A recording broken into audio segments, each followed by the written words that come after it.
Hello everyone, my name is Stephanie Styanovich, and today I'll be presenting the topic of how is environmental justice part of reproductive justice.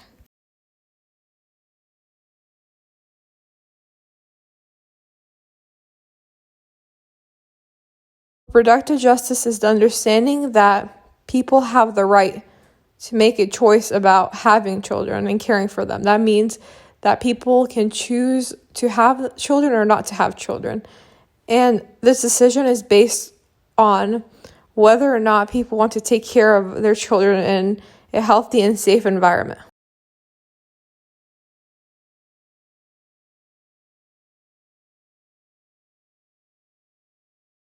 Many of you may have been wondering, how does reproductive justice and environmental justice relate? Well, both environmental and reproductive justice look into the way that everyone has the right to live in a safe environment and to be able to raise children in a safe environment. But through this, there are limitations because the environment poses environmental hazards that causes an effect on reproduction.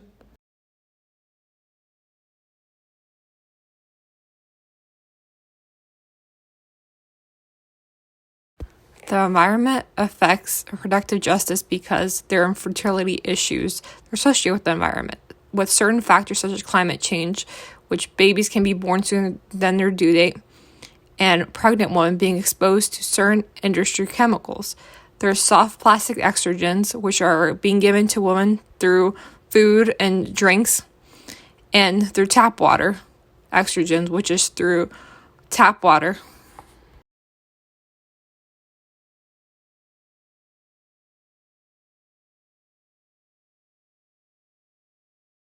Looking at my last slide, some of you may be thinking, well, what are estrogens?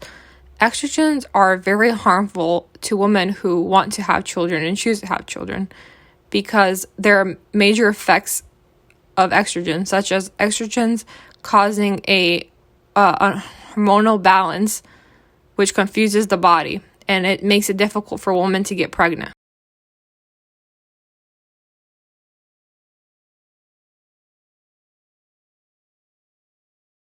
Environmental crimes are being explained because there are many companies and government officials that affect the environment in a harmful way for others. And with this harm, it can cause for water and air to become polluted, and this is unsafe for raising children in an environment like that. And there are many other factors such as breast cancer, birth defects.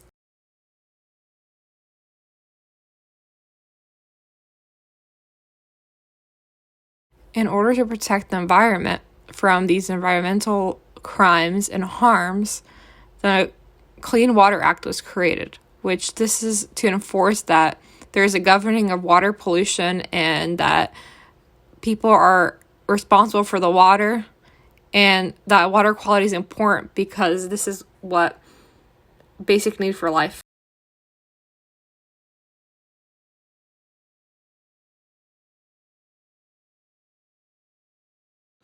Violation of the Clean Water Act can pose many harms to the environment and people living in our environment, such as there not being access to clean water. And clean water is very important because this is the basic need for life. And there's the issue of health hazards that can be posed on pregnant women, children, and people who are wanting to have children.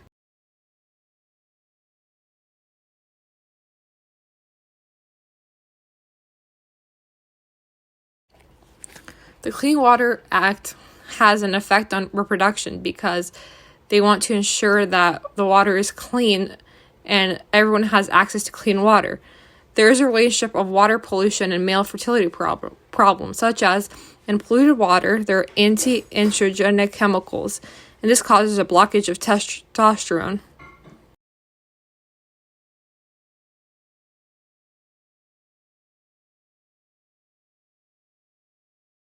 The Clean Air Act is a way to control the quality of air and to reduce air pollution. There are certain standards in place, such as requirements for vehicle fuels and industrial facilities to control the way that these activities impact air quality. And this is to stop certain health effects due to pollutants in the air.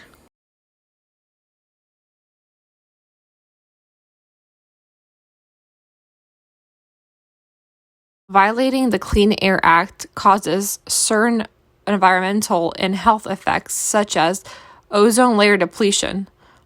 There are high levels of ultraviolet radiation that can cause skin cancer, impaired immune systems. There's also the factor of climate change, which can lead into more intense heat waves. Air pollutants is a factor that can cause cancer and other serious health effects and reproductive effects such as birth defects.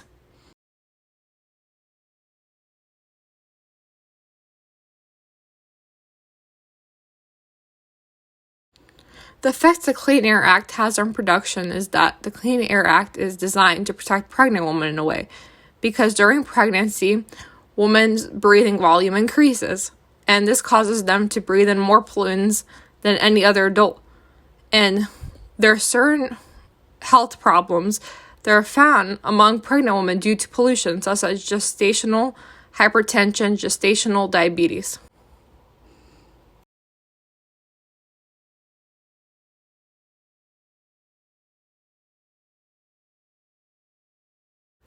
The key issue that I'll be introducing is Ponchoa serbia's black spot.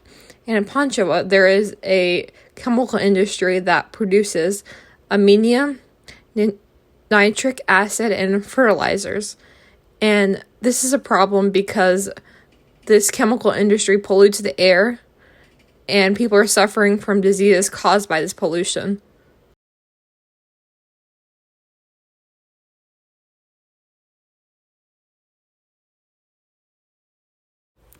Epigenetic marks give insight on the epigenome and how the environment determines how a child will develop in its adult life.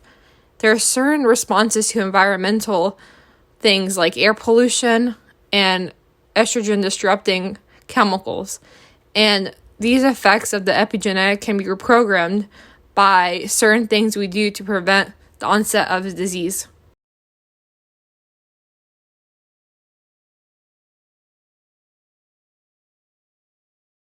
The environment affects production because there are birth defects due to environmental harms.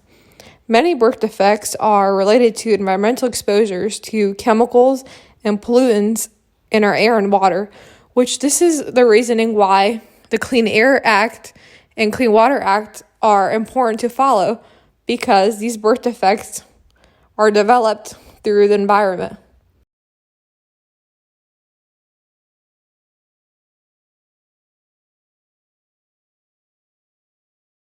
The birth defects that a child develops due to environmental hazardous exposures are spina bifida, cleft lip, Down syndrome. And the mother's health is important when a fetus is developing. And a mother being exposed to chemicals and diseases causes for these birth defects and can affect the brain, spinal cord, and heart of the baby.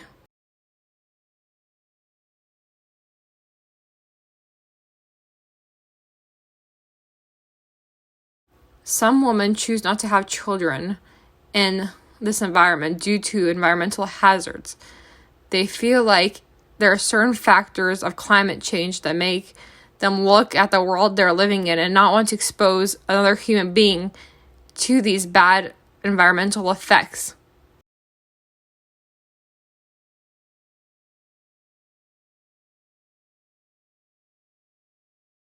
Reproductive justice advocates raises awareness of climate change and how climate change causes a struggle of preterm births due to the pressure of climate change, and how women should be prepared for any type of climate change, such as heat and hurricanes, that will be a part of their daily lives in the future.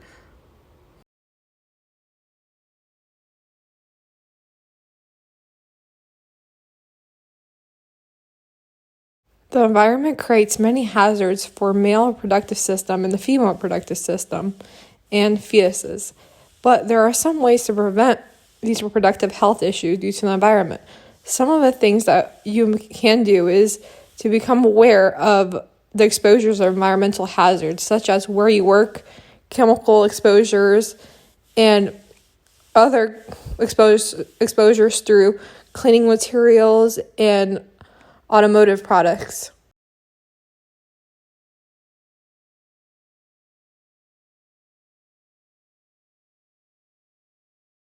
Some of the things that you may do to protect yourself from environmental harms and to protect your reproductive health and health in general is to reduce the amount of food containers and plastic that you use. And don't use products that have color or different types of face and body creams.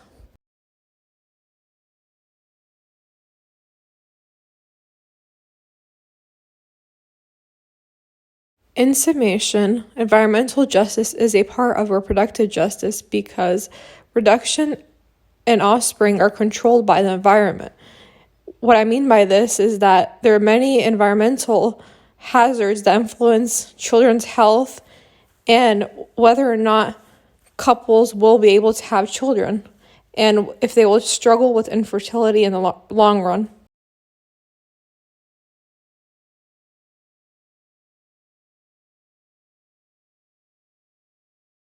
Thank you for listening to my presentation. Here are the references throughout these 3 slides.